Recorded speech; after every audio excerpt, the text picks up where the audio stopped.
Director Anil Ravipudi మనతో ఉన్నారు. Sir యాక్చువల్గా రెగ్యులర్ క్వశ్చన్స్ నేను అడగను కానీ ఒకటి సార్, మీరు చిరంజీవి గారితో సినిమా తీశారు, బాలకృష్ణ గారితో కూడా తీశారు, వెంకటేశ్వర గారు తీశారు, ఇంకా పెండింగ్ ఉంది నాగార్జున గారు. సో నెక్స్ట్ ఇయర్ నాగార్జున గారితో రావచ్చా అనిల్ రావుపూడి గారు? ఖచ్చితంగా నాకు నేను ఆల్రెడీ చాలాసార్లు చెప్పాను, అవకాశం వస్తే ఖచ్చితంగా నాకేం చేయడానికి అభ్యంతరం లేదు. హోప్ మంచి ప్రాజెక్ట్ సెట్ అవ్వాలి, మంచి కథ సెట్ అవ్వాలి. అండ్ యా, ఇక్కడ రెండు సార్, బాలకృష్ణ గారు, చిరంజీవి గారు, ఈ వీళ్ళిద్దరికి ఫుల్ కాంపిటీషన్, అంటే ఫ్యాన్స్ పరంగా కాంపిటీషన్, ఫ్యాన్ వార్ కూడా చాలా ఎక్కువ ఉంటుంది. ఇద్దరితో కూడా సినిమా తీశారు. సో వీళ్ళిద్దరిని కలిపి ఏదన్నా ఒక క్యామెరా పర్లేదు కానీ ఇద్దరు కలిపి చూడాలని చాలా మంది ఫ్యాన్స్ కొన్ని ఏళ్ళుగా ఎదురు చూస్తున్నారు. అది మీకు మాత్రమే సాధ్యం అవుతుందని కూడా ఇండస్ట్రీలో అనుకుంటున్నారు. ఏమంటారు? నాకు కూడా ఉంది. బట్ 50 years సెలబ్రేషన్లో చిరంజీవి గారే చెప్పారు ఏదైనా అద్భుతమైన కథ రాయండి అని, ఆయనే హింట్ ఇచ్చారు.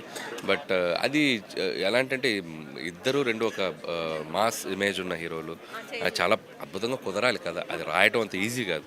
కథ కుదిరినప్పుడు అలాంటి వండర్ జరిగితే బాగుంటుంది. అది నేను అందరిలాగే ఎక్స్పెక్ట్ చేస్తున్నాను. మీ టైటిల్స్ డిఫరెంట్గా ఉంటాయి సార్. ఈ టైటిల్ మనశంకర్ వరప్రసాద్ అండి. చిరంజీవి గారు అసలు పేరు చాలామంది మర్చిపోయారు. చిరంజీవి గారి పేరు రిజిస్టర్ అయిపోయింది. సో మళ్ళీ పాత పేరుని తీసుకురావడానికి కారణం అంటే మీరా, చిరంజీవి గారు సజెషన్ ఎవరు? నేనే చెప్పానండి.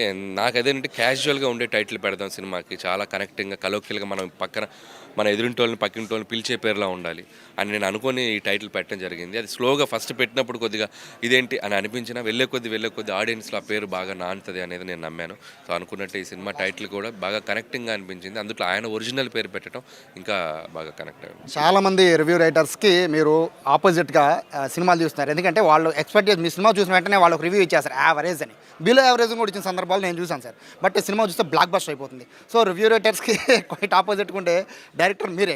సో ఈసారి ఏం చెప్తారు రివ్యూ రైటర్స్కి? అది నాదేం లేదు, అది ప్రేక్షకులే. నేను కాదు ఆపోజిట్ ఉంది, ప్రేక్షకుల జడ్జిమెంట్ ఆపోజిట్ ఉంది. సో అంటే అందరి నేను తప్పు పట్టలేను, ఒక్కొక్కరిది ఒక ఇండివిజువల్ ఒపీనియన్. సో నాకు అల్టిమేట్గా at the end of the day ప్రేక్షకులు ఎలా రిసీవ్ చేసుకున్నారు, ప్రేక్షకుల సినిమాని ఏ స్థాయిలో నిలబెట్టారు, అది అల్టిమేట్ రిజల్ట్ అంటే. ట్రోలర్స్కి ఏం చెప్తారు సార్? సో నేను ఎప్పుడు it's a part of the life అండి. అంటే ఎవ్రీబడి, నాకే కాదు, ప్రతి ఒక్కరూ ఫేస్ చేస్తున్న ఇదే. సో ఏ సినిమా వచ్చినా కూడా దానికి ఆపోజిట్గా కొద్దిగా ట్రోలింగ్ చేయడం అనేది సర్వసాధారణం అయిపోయింది. బట్ దాన్ని నేను పెద్ద సీరియస్గా తీసుకోను, ఎందుకంటే బాగున్న సినిమాని ఎవరు ఆపలేరు. సో ఒక సినిమా ప్రేక్షకులు నచ్చిందంటే థియేటర్కి వెళ్ళే వాళ్ళని టికెట్ కొనొద్దు అంటే ఎవరైనా ఆగరు కదండి. సో ఆ బాగున్న సినిమా ఎప్పుడు ఆడుతుంది. సో ఇది ఏంటంటే కొద్దిగా మనకు 1-2 రోజులు ఒక ఇంబ్యాలెన్స్ ఉంటుంది. సో అది మనం అలవాటు పడిపోయాము. సో అది పెద్ద ప్రాబ్లం ఏం లేదు.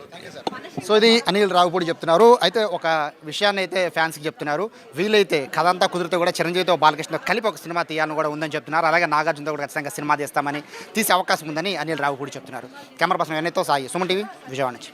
సుమన్ టీవీలో మీ పర్సనల్ అండ్ బిజినెస్ ప్రమోషన్స్ కోసం కింది నెంబర్కి కాంటాక్ట్ చేయండి.